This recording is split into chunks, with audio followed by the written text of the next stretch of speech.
Welcome. This podcast is an exploration into being human and what's possible when there's less attention on the noise in our heads. Warning.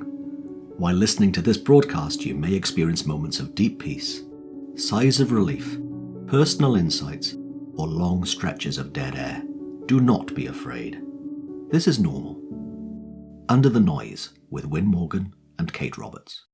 Welcome to this week's Under the Noise with me, Wyn Morgan, and my co-host, Kate Roberts. Hi, Kate. Hi. How are you? I'm well. How are you, Wyn? I'm really well too. Thanks very much. And today we're delighted to have joining us the wonderful Erika Bugbee, who, in just a preamble, the chat that we had before we started recording, Erika, I hope I'm not oversharing now, is that you said, well, maybe we're weird in the same way, Wyn. And I went, yeah, I think that's true. Because I remember the number of times that we've had conversations and it's just been fun. And always I get a sense of clarity when I listen to you in the way that you see things and the way that you work with people that I really enjoy. Good. Ditto. So, Erika, we're going to put you on the spot right now with the first question. Great. Someone who's never met you before, how would you tell them about what you're up to in the world? Well, I specialize in teenagers, but that's about half of my practice. And then the other half is either regular people, adults, or parents. And primarily what I do with people is I help them understand, make sense of what happens inside the human mind, using theirs as just one example. Because I think, teenagers may be more so, but I think everybody feels a little weird. Everybody feels like the rest of the world has it together in certain ways or works in certain ways. And then I'm over here in my weirdness, and I'm just things that you hope nobody ever finds out about you, or all of a sudden you'll have no friends, or, that just there's that's a universal, that's part of the normal human experience. It's just nobody says it out loud because they don't want anybody to be onto them, but it does. That's one of the things you can do from the outside. You have the vantage point of being able to see what's on the inside of everybody's head. So you can say, actually, you're doing what everybody else is doing, but nobody else talks about it except maybe to me, if they go to somebody or to you guys or to coaches or so there's something, there's sort of the illusion of being weird and isolated and broken or defective. That happens as part of the human experience. And that experience is normal and typical, and everybody does it. So it's a funny thing to live in the human experience, have that be something that your thought does and looks very convincing that you're the only one. And you feel exactly like you're the only one, because that's how convincing reality and thought is. So that's partly my job, is to just is to show people, like, come over here where I'm standing, and let me tell you about the adult I just talked to an hour ago and the last 10 that I've talked to this week. So, and just their version of the insecurity they have, or the self-consciousness, or putting pressure on themselves, or thinking they're weird, being impulsive. So that's sort of my job, is as a tour guide, to show them how they fit into the landscape as just another garden variety bunch of crazy that manifests in very similar ways as everybody else. Yeah. Wow. So it provides, I think, at least for me, when I learned about this for myself, it's very reassuring. There's something about being weird or crazy or struggling in certain ways, and then all of a sudden finding out that somebody else does. You finally share it with a friend and they say, oh, I did the same thing when I was younger, or my dad went through that. There's something, it doesn't even matter that you have the crazy. I think it's the same thing is true when you go through things in life, like a trauma or a breakup, or you getting fired or having something really unfair happening to you, getting a health condition, or that you find out that everybody goes through it, and it's also unfair for them, or it doesn't mean that they're broken either. It just looks like that from the inside, but on the outside, it's just those are things that happen to people. It puts people's minds at ease, and you don't have to change the circumstances in order to get the peace of mind while you're going through those things. I think that's one of the reasons that, at least for myself, that I love media like music and movies and all the amazing TV series they have now, coming from all these different people, that whatever you're going through, someone else is singing about it, made a movie about it, talking about it, and it doesn't matter how out there you are.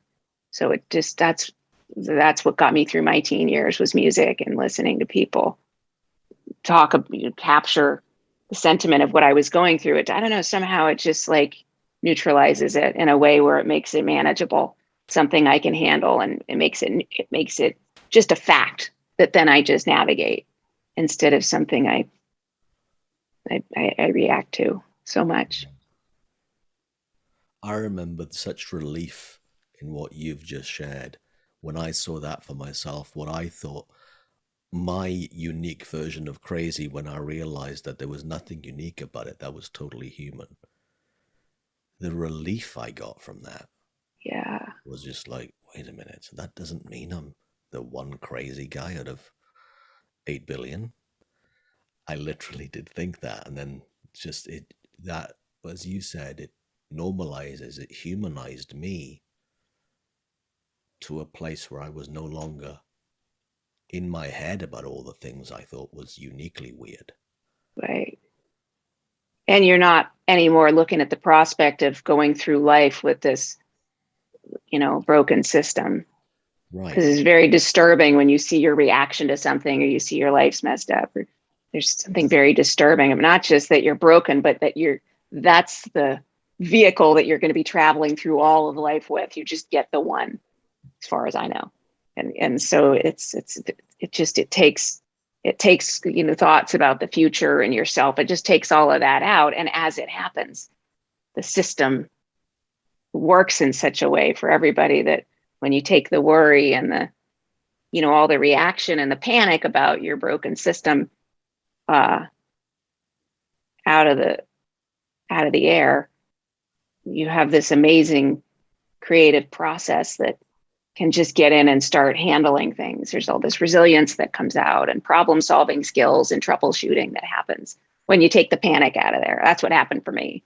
Is when I stopped panicking about myself, I kind of just took it as a fact of like, all right, so I'm really emotional, and that's creating problems, and I'm broken in my future. Once I stopped panicking about it, I don't know, there's some grace that comes with just, all right, so this is happening. I remember last year when COVID started, I decided to paint my kitchen on my summer break. I take a big, long summer holiday, and I love to take on a household project. So I decided to paint my kitchen, and I spent, it probably took me 3 times longer than I thought. You have to take everything down. Well, anyway, everybody's painted something. So I put all these like weeks and weeks of time into it. And the last wall, I decided I could cram the night that I basically finished the whole project, but I had one wall left. And rather than wait till the next day, which was the plan, I'm just going to knock it out right now. And the lighting wasn't great, but it was getting dark out. And anyway, I painted it, and then I got this burst of energy, and I cleaned everything up, and so that we could come in the morning and see our new kitchen. Well, I came in the morning, and I'd done a horrible job because the lighting was bad. So I'd missed parts of the wall. I painted over some of there's brush marks. I have a dog, and there's a couple of Labrador retriever hairs painted into the wall. And of course, I saved the most important wall for last, the one you see.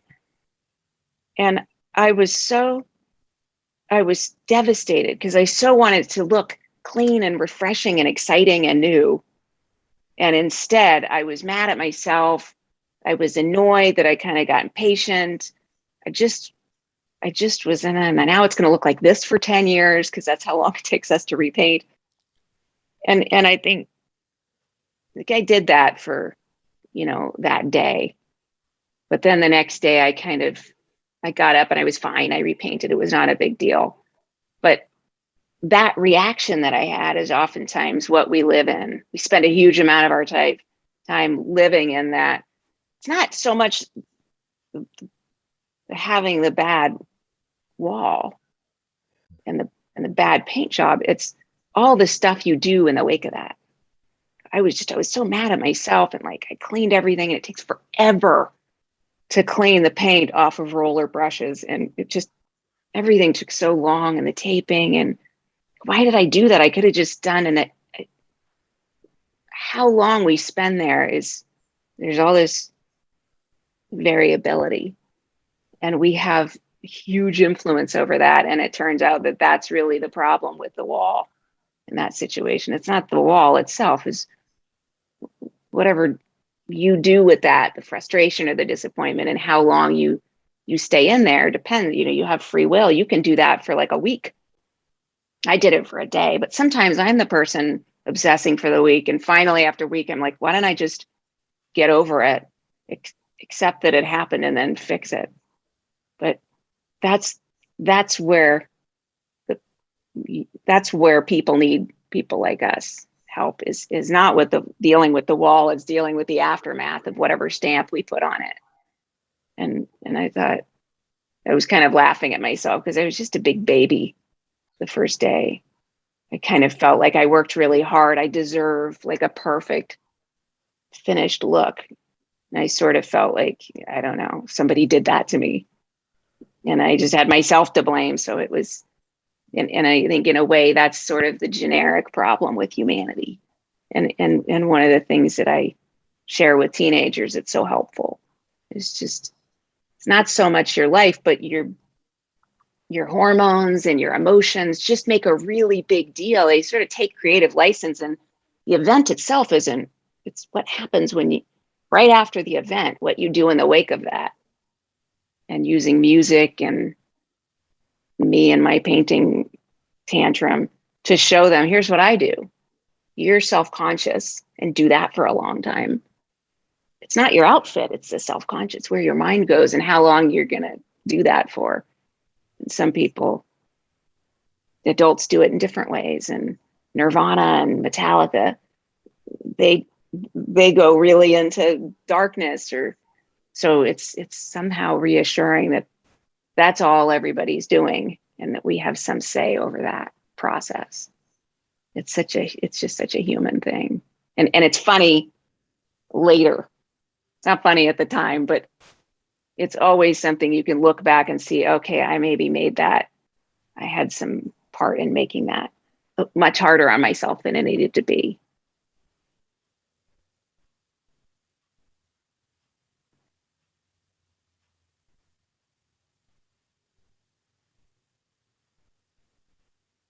I had a vivid memory when you were talking then. When I was in my, I guess, mid-teens, there was a band here in the UK, the Smiths. Mm-hmm. And the Smiths were really well known for Morrissey's lyrics being very depressing, right? Mm-hmm. And I first heard the song, Heaven Knows I'm Miserable Now. I think I was 14. I went, oh, at last somebody gets me. Yeah. It was just fascinating. And the reason I find it amusing now, and I'm delighted to find it amusing now, is that I find the notion of that lyric now making absolutely zero sense. But at the time, it was so helpful. Yeah. To connect with something. Yeah, and I think too, it's somehow when you get around somebody else, you connect to somebody else, either through music or in a coaching conversation or just with a friend. And you get out of your own whatever you're going through and you see somebody else goes through it too, you can see, oh, well, they do have some say. There is the valve someplace in their head of how long they're going to do that for. And sometimes it just takes us for a ride, when you can't sleep in the middle of the night and you can't get out of your head. Like, I don't know where that valve is. If somebody finds it, please tell me. But there's a lot of sort of acute reactions that we have that are just like fireworks. They just go off. But a lot of it is sort of man-made, the chronic nature of things. Sometimes we just don't know any better. We just keep coming back and obsessing about something. And when we see it in somebody else, it looks like, well, they have something to do with that. There's sort of a relationship between what their mind is doing and how they want to handle that calms us down. We see, well, if they can do that, then, I suppose I can do that. And to be able to look and see, there are times that I decide that's enough. I'm not thinking about that anymore. Or you're holding a grudge, and then, I don't know, someday you just decide you're going to let that person back in. So there are so many moments where we can see ourselves all of a sudden having a change of heart and being able to pivot about a situation and the circumstance hasn't changed at all. Yet we have a completely new experience of it. And the ability to do that as soon as we wake up to it and see, well, other people are doing that. When you watch somebody else hold a grudge longer than you about something, it's really easy to see that we have influence. And as soon as we see how we're using it, we're all doing that in the areas where we're graceful and our friends aren't, siblings or whatever. It's hopeful, even if we can't seem to use it, for our free will, we can't find that change of heart we're looking for. Just knowing that something can shift inside of us and change the way we feel about something, how much something affects us, that it's not up to the situation, it's something that happens inside, is just very hopeful and reassuring, and makes us feel like, well, it doesn't feel different today, but it might feel different tomorrow. That's what I did with the paint. It's like, this is stupid. Everything's stupid. I'm stupid. My family's stupid. Everybody was, but I knew I'm just frustrated and I'm just having kind of a tantrum. Something reassuring about feeling like you'll wake up the next day or soon and you'll see what to do about it. You'll feel differently about it. You'll get over it. That I just find calming. Yeah. And makes life tolerable.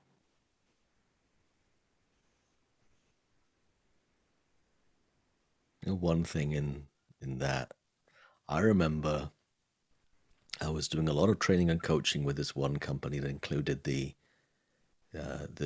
two joint owners and founders of the company. And one of them I really connected well with. We got on really well.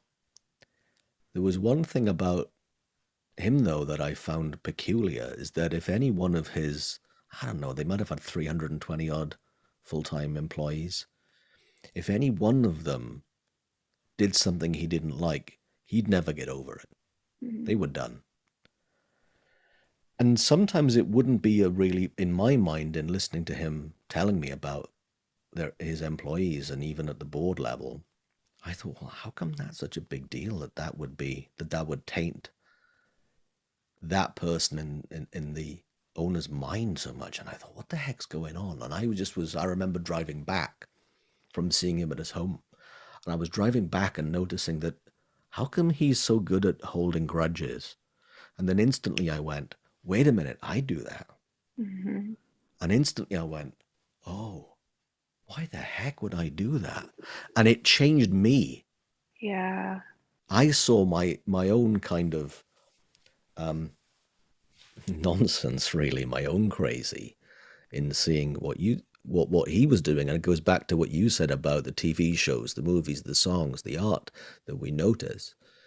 And then we can, without even trying to change it, without any choice or willpower, often we just notice things, and that insight changes us. Right. in a beautiful way. Yeah. Yes. It's interesting because we don't know if you and I switched heads. I don't know what in your life would be a problem for me. There's things I would let go that you hang on to and obsess over, take really hard. And you're like, this wasn't supposed to go like this. And I said, well, that's just how it goes. And then there'd be things that you handle well that I would trip over. Hey, it's so interesting. Yeah. And I think that what I like about it is that, first of all, it makes people fascinating. If somebody tells you their life, I have no idea what kind of story, if it's going to be, how they're going to feel about their life. It could feel like a triumph, or they survived and they're proud, or they could feel victimized. You just have no idea. And I think in this sense, it takes a little bit of the seriousness out of it in a way, because I don't know who's doing that. I don't know who makes those. Somebody's sitting at a desk making those decisions. What's going to bother Wyn and Kate in their lives, and what's going to bother Erika? I don't know who's making those decisions.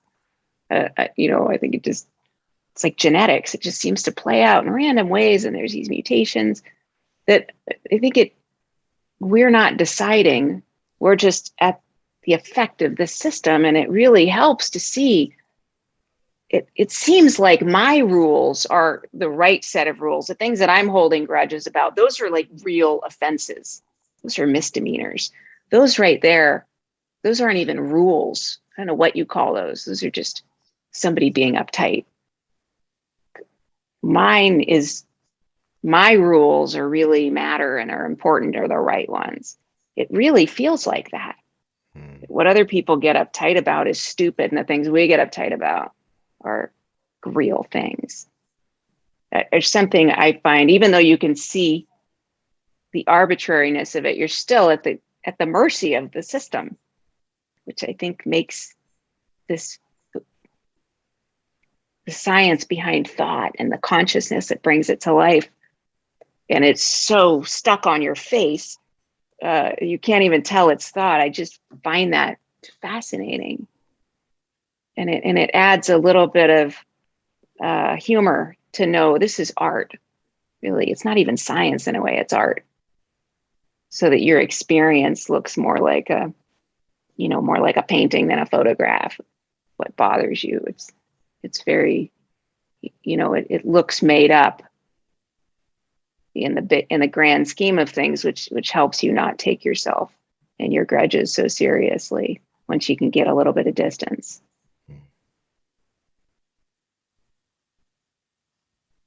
Erika, is there a way that you explain this to,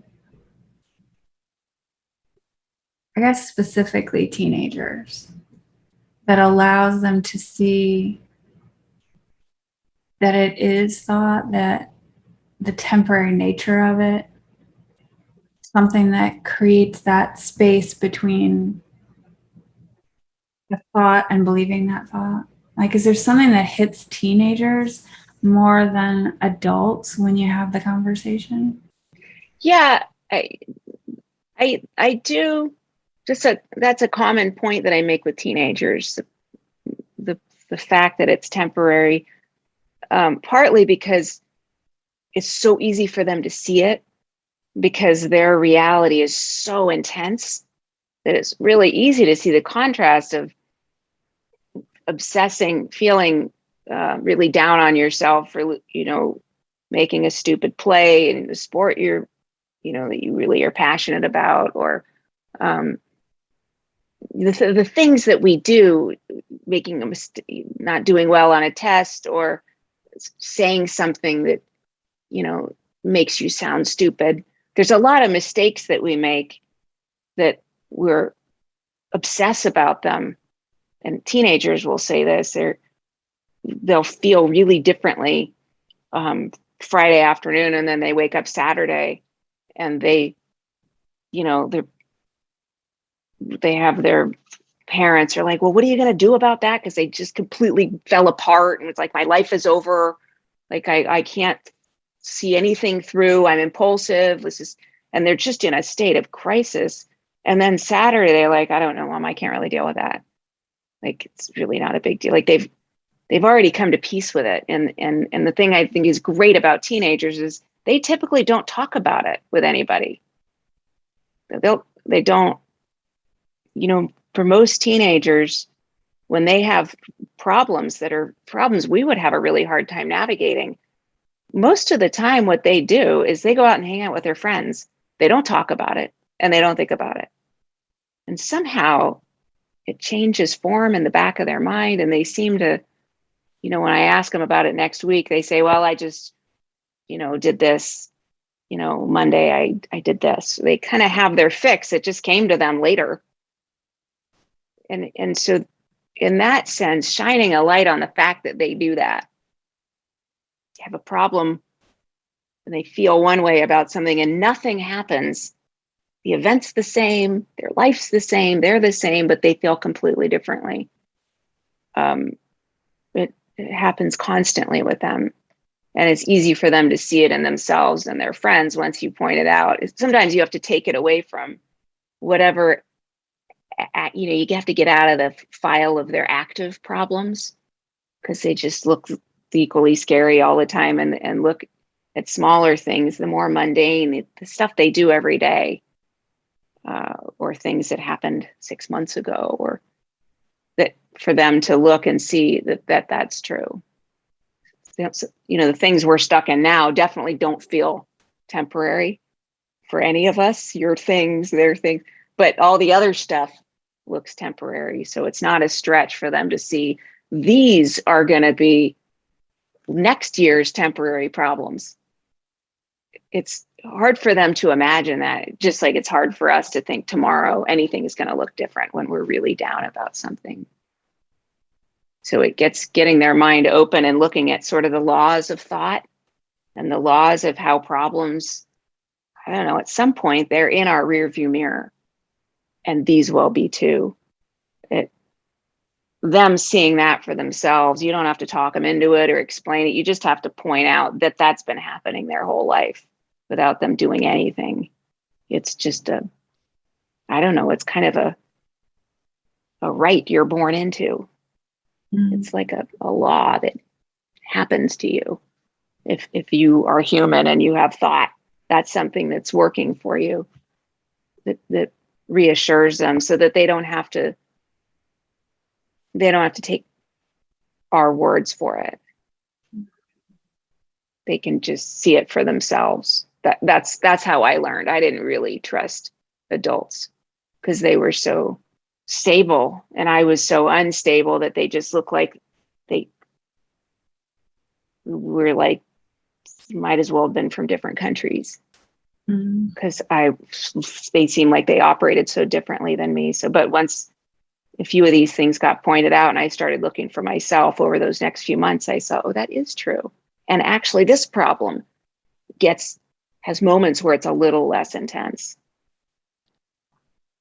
So that's kind of how teenagers take to this so well, which is one of the reasons I love working with them. They're such quick studies.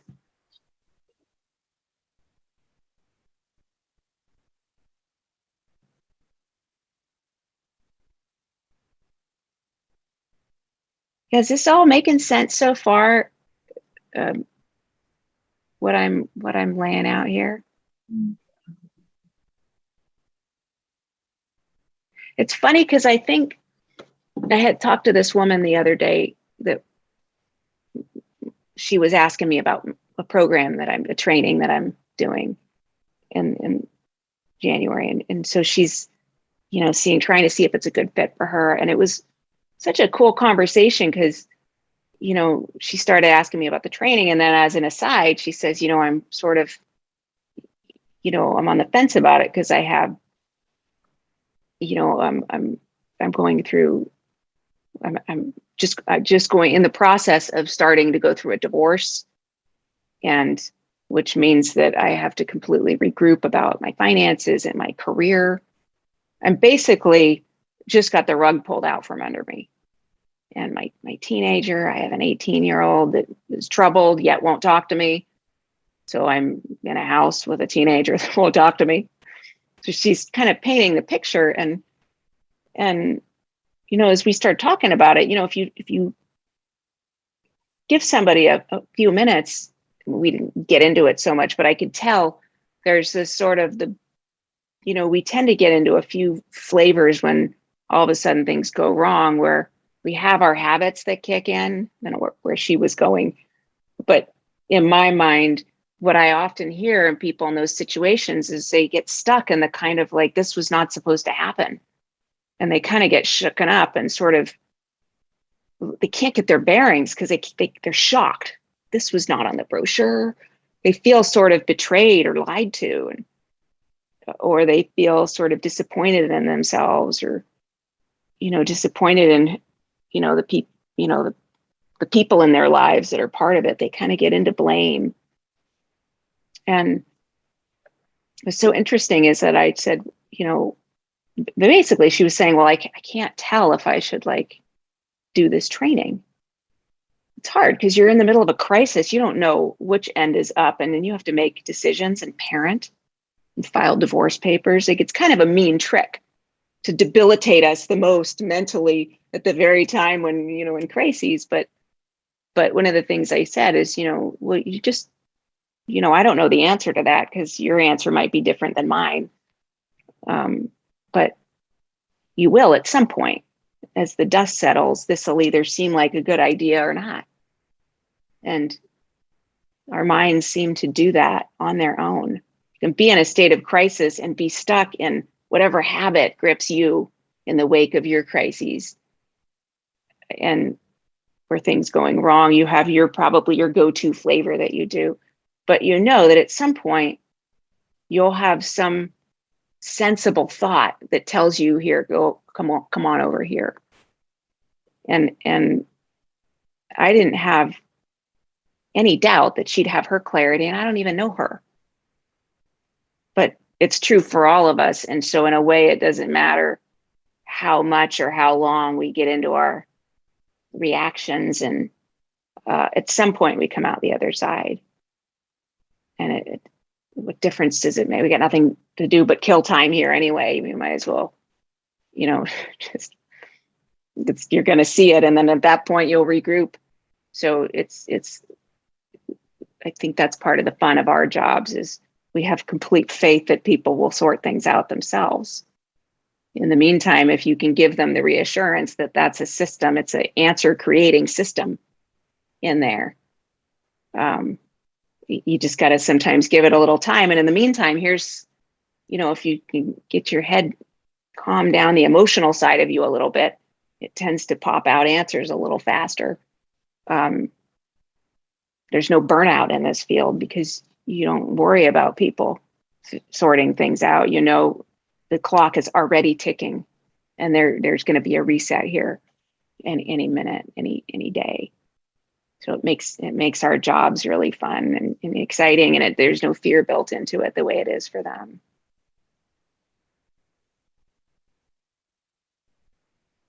My daughter and I have used that word reset for years because she, and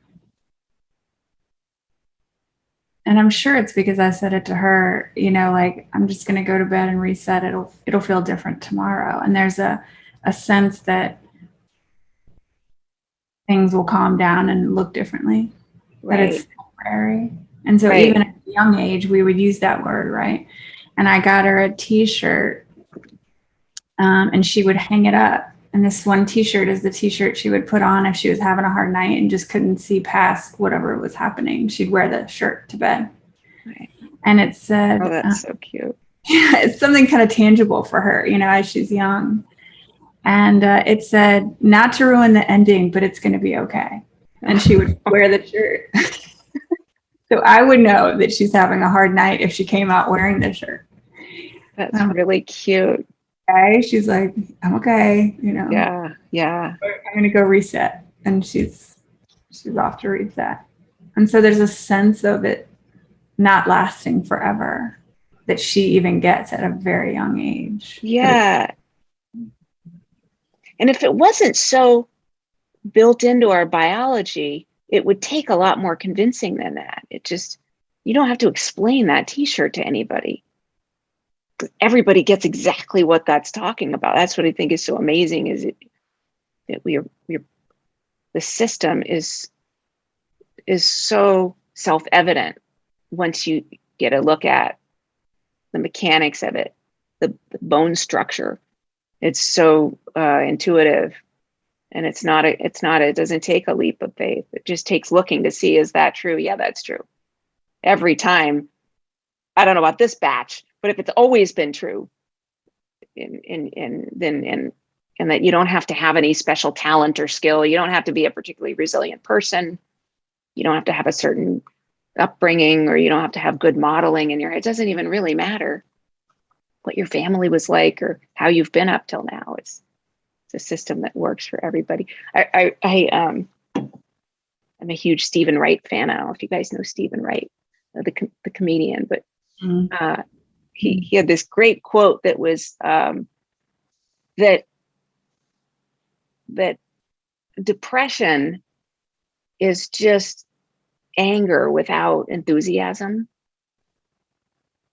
It's and I know other people have had their variations of that, but I realize it's, in a way, it's exactly what that woman was going through. And about the training, wondering if she should do the training, and here's all these things that happened to me.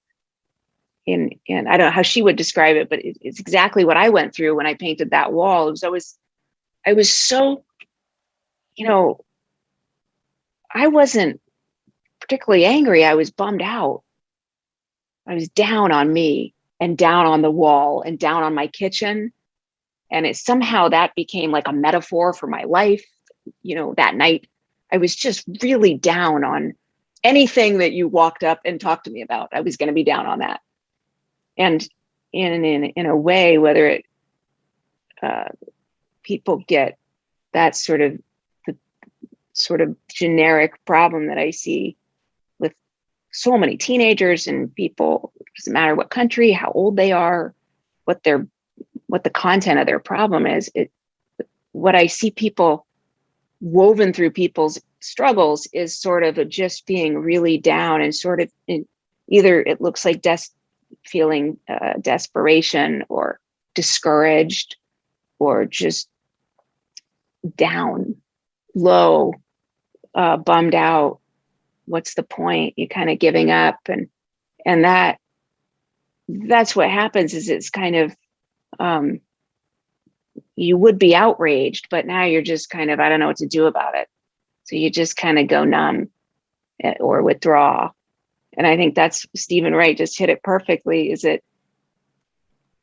if you just infuse outrage or feeling into your process in the wake of your wall, it would come out as anger.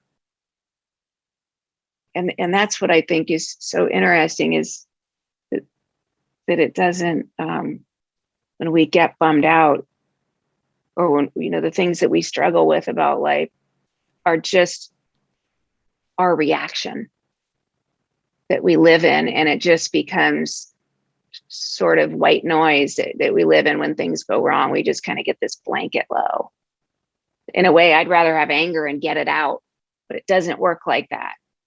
Oftentimes you just kind of live in this really dark outlook, sometimes for weeks or months or years, about certain things. And I think it's so recognizable in other people once you start looking for it and you see, oh, this is just my flavor. So I think it's hopeful, because when you have teenagers, young people,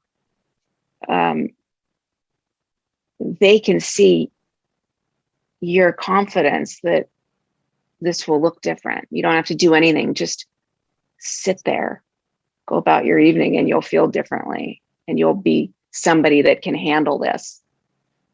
Is when they see in it, they hear that from other people. They don't even have to be able to find that feeling for themselves. they can see your confidence, and they see that's good enough for them. Other people, our friends' confidence kind of rubs off on us. We can just draft on their well-being and sort of abandon ours. We do have the ability to see that maybe we don't know what we're talking about. Maybe we're skewed, biased. That's what's so great about being human, is there's examples of people, examples of what you're going through all around you, and people that are going through it all the time.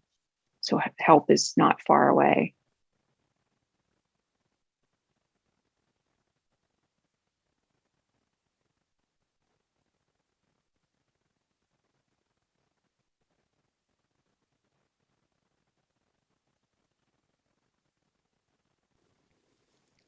So if you're listening to this and it looks like there's something particularly challenging going on for you right now, and to a phrase, Erika, that you used before we started recording today, which was, if the rug's been pulled from under our feet in life.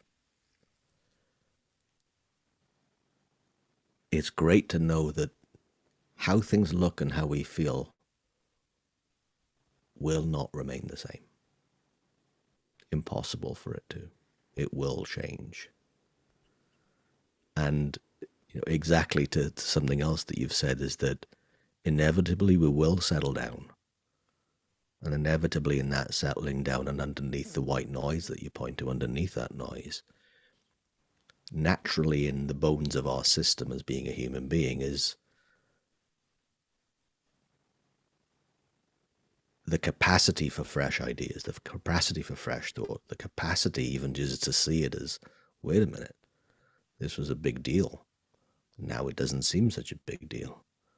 All of that, the realm of the pliability of how we feel right now, is a wonderful thing to remember when it feels like, what the heck is going on in my life?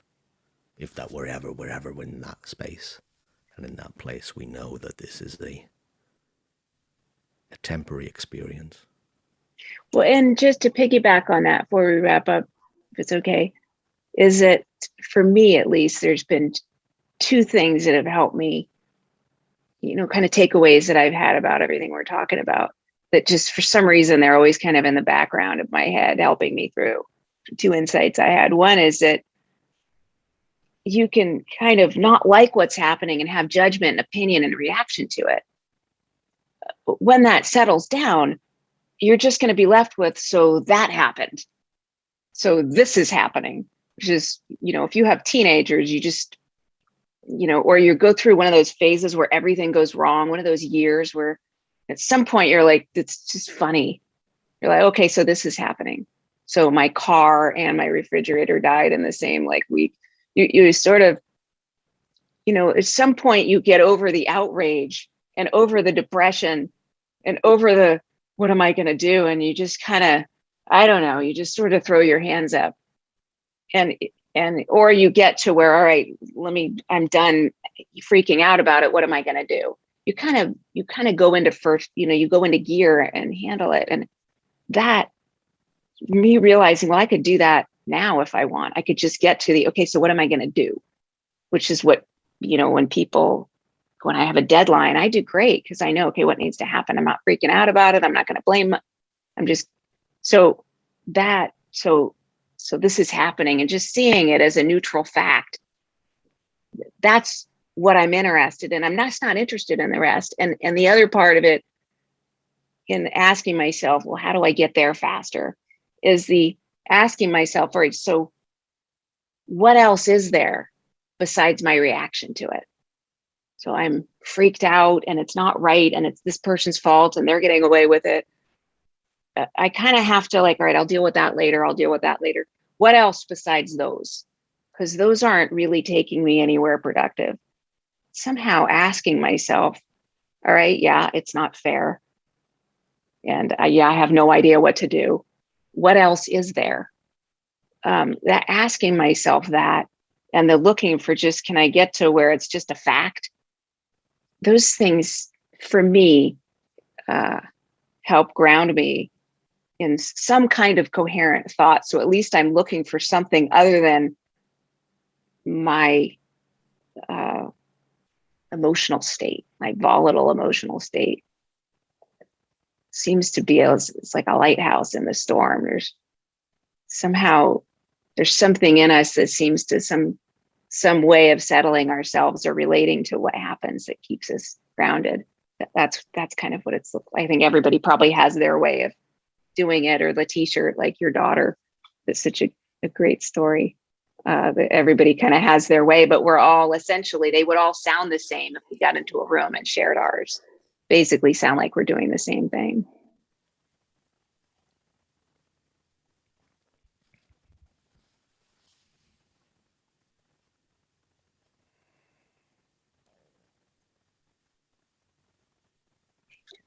I love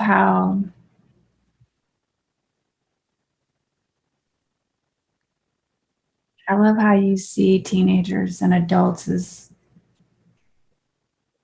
no different in our experience. And so many people see teenagers as almost like this separate thing that somehow we've forgotten what that was like, in a way that it seems more challenging, or it seems completely different. And yet you seem to really get to the heart of the fact that this is only ever the same thing going on for everyone. Yeah. I love that. I love that. I think that it's a really common idea that they're sort of made of different materials, and they're just like came from a completely different kit. It's teenagers get that feeling themselves. So it's really it's unnerving for them to feel like there's something wrong with them that doesn't apply to all the problems adults are having. So nobody can help them because they have a different kit. They're made of different stuff. So, but I think we said this maybe before the recording started, but the teenagers, I find if you turn the volume down on their reactions and you take some of the intensity out of it, you get an adult. We just do it inside of our heads most of the time, except on social media. But if you went to a party or a grocery store, or you were getting ready for a party, you'd see, insecurity, dread. I just want to stay home where it's comfortable. If you go to the grocery store, you see, judgment and self-consciousness and all those things. It's just, we just learn how to sort of restrain ourselves, and, it's sort of watered down because we have to go to work every day and function, and there's no space for that, or you're going to, have to clean something up if you blurt. And we don't have the hormones, so it's not as intense. But if you put us on, if you turned up the volume on our emotions, we would look exactly like teenagers. And what's more, we'd have to get used to handling all the people around us with the volume turned up on their emotions.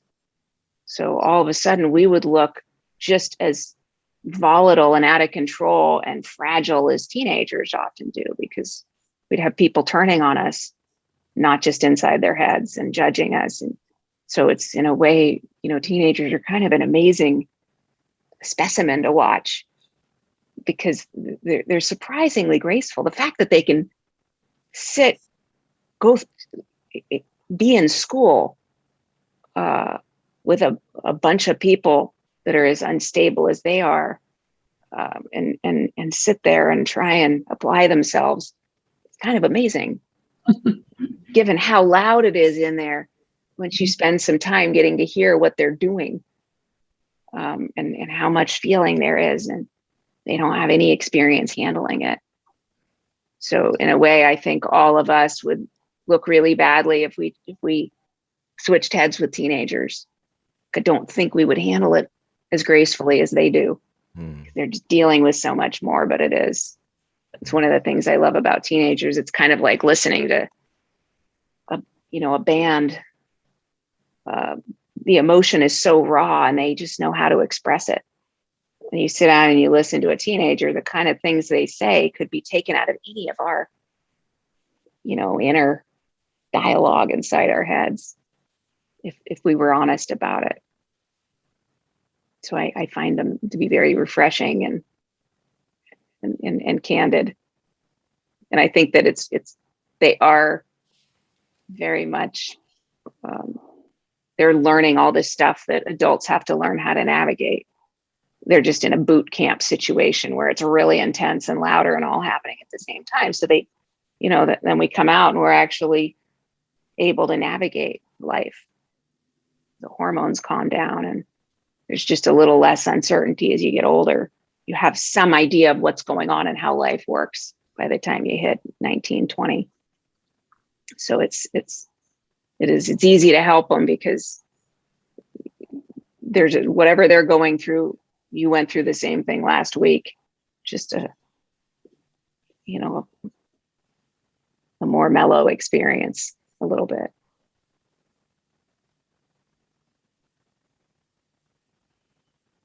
Erika, thank you so much for joining us on the show.